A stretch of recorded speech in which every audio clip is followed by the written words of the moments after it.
In the last film, we saw that Americans are more politically divided than before, but they are also more divided when it comes to their economy and ethnic diversity. Let's take a look at their economic divide.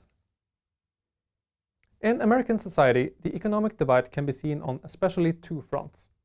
The first is an increasing gap in household income. While the upper class and the rich has seen an increase in household income since the 1970s, the income for working class citizens has either not changed or it has been reduced. The second aspect is the difference in wealth distribution. In 1990, the richest 10% of the US population was worth about $25 trillion, while the bottom 50% was worth about $1.5 trillion.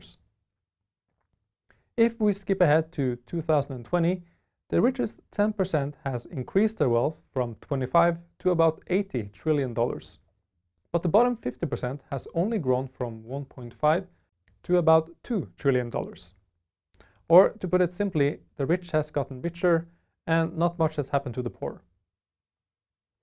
The growing gap between rich and poor makes it difficult for the middle and lower class to climb the social ladder, meaning that they are less likely to afford an education or to get a high-paying job later in life.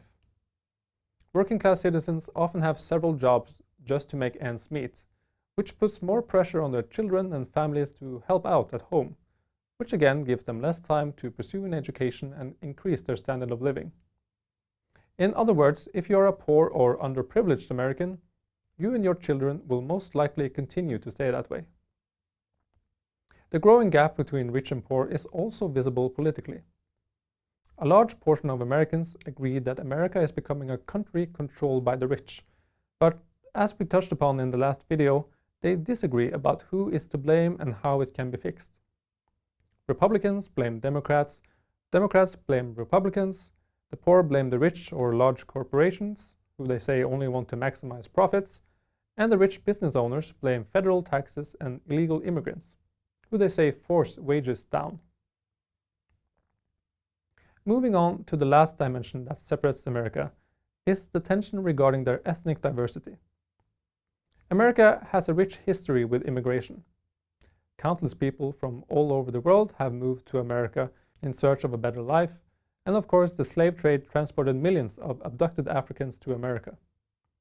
The different ethnic groups in America have contributed to create an extremely rich culture, but it has also created tension, which for many minorities has resulted in racism and abuse. The civil rights movement in the 1950s and 60s made things better on paper, and after the election of Barack Obama in 2008, things were looking quite promising for minorities and people of color. But it's still apparent that racism and abuse against ethnic groups is still a major challenge in America, as we have seen with the Black Lives Matter movement. In the coming years, these groups will continue to grow. If we take a look at this chart, we see that in 2018, non-Hispanic whites were the majority, making up 60% of the entire population. Projections show that in 2060, non-Hispanic whites will no longer be a majority, while the other groups, like Hispanics and Asians, will have increased in size.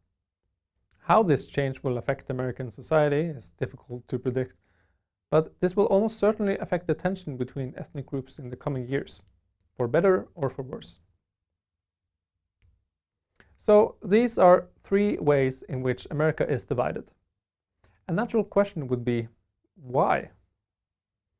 That's incredibly difficult to answer, and we won't go into detail about all the possible explanations, but we can list three highly probable reasons. The first is that America has seen an economic decline since the later half of the 1900s, which has affected job opportunities, industry, and people's economic stability. The previously industrious area in the Northeast and Midwest, nicknamed the Steel Belt, has declined and is now called the Rust Belt.